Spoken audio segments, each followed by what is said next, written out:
How to duplicate flat key by 2m2tank. Universal key duplication. Please select flat key. Please select the tip. It means the key is located by tip.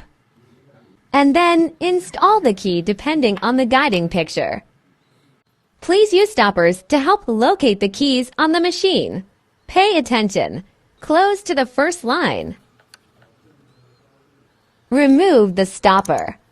And then tighten the knob. Click Confirm if installation is ready. The probe scans the whole key.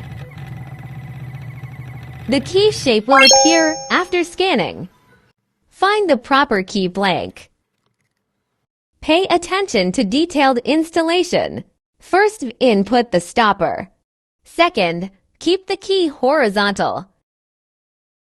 Third, close to the first line. The fourth, tighten the knob. The fifth, use the tool to tighten the key that is better. If it is ready, click Cut.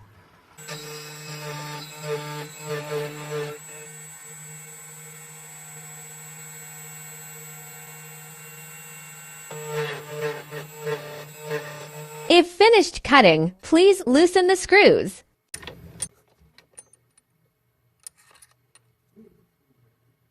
Compare the cut key with the original key. Try the lock-on.